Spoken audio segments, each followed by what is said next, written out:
શંકર ભગવાને ભવાનીને કહ્યું, એ સાંભળો ભવાની, જેને જીવન પર્યંત ભાલમાં ભસ્મનું ત્રિપુંડ કર્યું છે, અથવા જેને જીવન પર્યંત ભાલમાં ભસ્મની બિંદી કરી છે, અને જેમને સદૈવ રુદ્રાક્ષને ધારણ કર્યો છે, અને જેના મુખમાં નિરંતર મારું નામ છે, આવો માનવ પોતાની જીવન લીલા પૂર્ણ કરીને, આપણા દરેકની જીવન લીલાઓ છે, અલગ અલગ સૌની લીલાઓ છે, અલગ અલગ સૌના પાત્રો છે.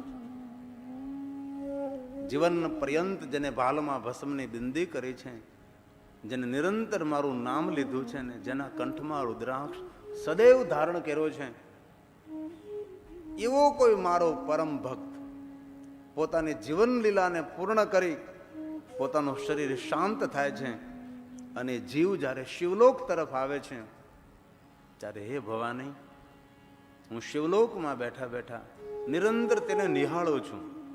પ્રેમ ભરેલી, આદર ભરેલી દ્રષ્ટિ તેના ઉપર હું રાખું છું. ત્યારે ભવાનીએ કહ્યું કે તેના ઉપર પ્રેમ ભરેલી, આદર ભરેલી દ્રષ્ટિ રાખવાનો હેતુ કયો? ત્યારે શંકર ભગવાન બોલે છે કે સાંભળો ભવાની, એ મારો પરમ ભક્ત જેને જીવન પર્યંત ભસ્મની બિંદી કરી, જેને મારું નામ લીધું છે, અને જેમને સદૈવ રુદ્રાક્ષને ધારણ કર્યો છે, આવો ભક્ત જ્યારે ધીરે ધીરે મારા શિવલોક તરફ આવતો હોય છે, ત્યારે એના ઉપર આદર ભરેલી, પ્રેમ ભરેલી દ્રષ્ટિ તેટલા માટે હું રાખું છું કે ચાલતા ચાલતા ચાલતા ચાલતા થાકી જાય, અને મને એવું લાગે કે હવે ચાલતા ચાલતા થાકી ગયો છે, ત્યારે હું આ શિવલોક કૈલાસ છોડી અને તેની સામે જાઉં છું, અને તેને ઉચકી મારા ખંભા પર બેસાડી અને તેને શિવલોક સુધી હું પહોંચાડું છું. આ મારું વચન છે, આ શંકર ભગવાનનું વરદાન છે. તમે જુઓ તો ખરા કેટલો મહિમા છે આ ત્રિવસ્તુનો. અને ક્યારેય પણ જેના અંગ પર આ ત્રિવસ્તુ હોય અને એવા માનવનું દર્શન થાય, ત્યારે સમજી લેવું કે મને પ્રયાગ તીર્થની યાત્રાનું ફલ પ્રાપ્ત થયું છે. ત્રિવેણી સદૃશમ, ત્રિવેણી સદૃશમ, જ્યાં ગંગા, યમુના અને મા સરસ્વતી નિત્ય નિવાસ કરે છે. ધર્મક્ષેત્રે મહાક્ષેત્રે ગંગા કાલિંદી સંગમે પ્રયાગે પરમ પૂર્ણે બ્રહ્મલોકસ્ય વર્તમને. એ સ્વયં પ્રયાગ તીર્થ તુલ્ય છે. કારણ કયું?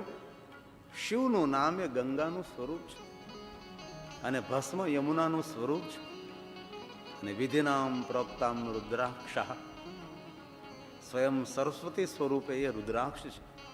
આ કોઈ કલ્પિત વાત નથી, આ કોઈ ઉપજાવી કાઢેલી વાત નથી, આ કોઈ બની બેસાડેલી વાત નથી. આ મહર્ષિ ભગવાન વ્યાસનો પ્રસાદ છે. આ શિવ મહાપુરાણનો શ્લોક છે.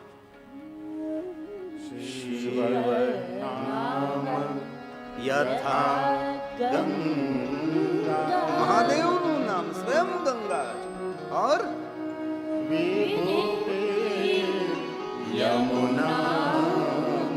વિભૂતિ સ્વયં યમુનાનું સ્વરૂપ છે. રુદ્રાક્ષ વિધિનામ પ્રોક્તામ સર્વ પાપ વિનાશ. જીવનના દરેક પાપોમાંથી મુક્ત કરનારી ત્રિવસ્તુ. શું કહ્યું? સર્વ પાપ વિનાશ. કેટલો સરળ માર્ગ છે. જેને પાપમાંથી છૂટવું છે તેના માટે કોઈ કઠિન માર્ગ નથી, બહુ સરળ માર્ગ છે.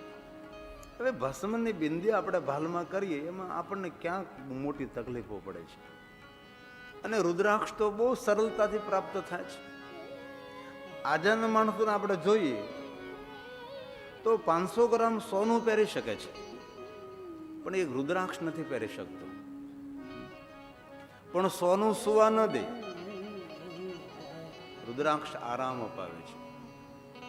તમે જો અનુભવ કરજો, ઘણું બધું સોનું આપણે પહેર્યું હોય તો આપણે એરપોર્ટ ઉપર હોય કે પછી ટ્રેન સ્ટેશને હોય કે પછી બસ સ્ટેન્ડે હોય કે રોડ ઉપર હોય, પણ ડર લાગે કે હાલો સોનું 500 ગ્રામ પહેર્યું છે. સોનું ડર મુક્ત ન કરે. રુદ્રાક્ષ તમે માળા પહેરી હોય ને ભાલમાં ભસ્મનું ત્રિપુંડ હોય, કોઈનો ડર ન લાગે ને કોઈ મળે તો કહેતો જાય કે ઓમ નમો નારાયણ બાબા, ઓમ નમો નારાયણ. એ છે રુદ્રાક્ષ. 500 ગ્રામ સોનું પહેરીને માણસ રોડ ઉપર સૂઈ ન શકે, ડર લાગે કે આ 500 ગ્રામ સોનું પહેર્યું છે. અમારા બહેનોને તો ખાસ અનુભવ હોય, કારણ કે સોનું પહેરતી હોય ને બહેનો. લગ્ન પ્રસંગમાં જાઓ તમે ત્યારે કેટલું સોનું પહેરો છો, આખો હાથ ભર્યો હોય, આમ હાડલો નીચે ઉતરી જાય તો આમ કરી નાખે. પહેરવું એ દેખાવું જોઈએ ને, કાકા આપણા માટે થોડું પહેરી, દેખાવા માટે પહેરીએ આપણે. પણ એ સોનું આખો દિવસ પહેરી રાખે. લગ્ન પ્રસંગ પૂરા થઈને સાંજે ઘરે આવે, પેલું કામ શું કરો તમે? જલ્દી પછી કે હાશ, આ તમે જો સોનાનો ત્યાગ કર્યો એટલે એ સમય એમ થાય કે હાશ હવે કાંઈક હળવાશ થાય છે. આ સોનાનો વજન કેટલો લાગે? પહેરવું તમ તારે. અરિહંત જ્વેલ્સ વાળા પાસે મને ઠપકો આપશે કે અમે આ સોનાનો શોરૂમ ગોઠવો છે ને તમે ક્યાં સોનાની વાત કરો છો. પણ હવે બહુ સારી વાત છે, રુદ્રાક્ષ સાથે સોનાના આભૂષણો આવી ગયા છે. વીંટીમાં રુદ્રાક્ષ, બુટ્ટીમાં રુદ્રાક્ષ, કંકણમાં રુદ્રાક્ષ, સોનાના હારમાં રુદ્રાક્ષ, મંગલસૂત્રમાં રુદ્રાક્ષ, ઓલો વાળ બાંધવાનું અક્કલ વગરનું બક્કલ તેમાં રુદ્રાક્ષ.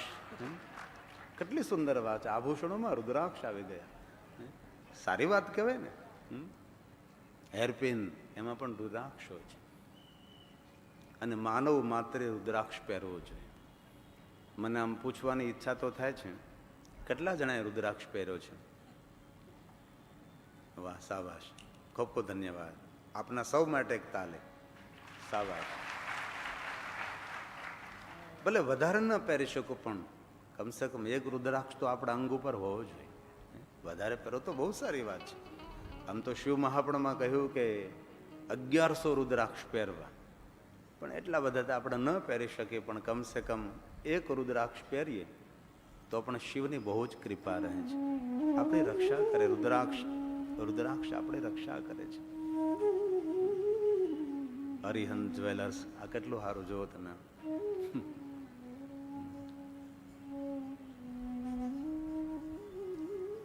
જેના અંગ પર આ ત્રિવસ્તુ હોય છે, તાપત્રય હરમ, આધિ વ્યાધિ ઉપાધિમાંથી મુક્તિ આપનાર ત્રિવસ્તુ છે.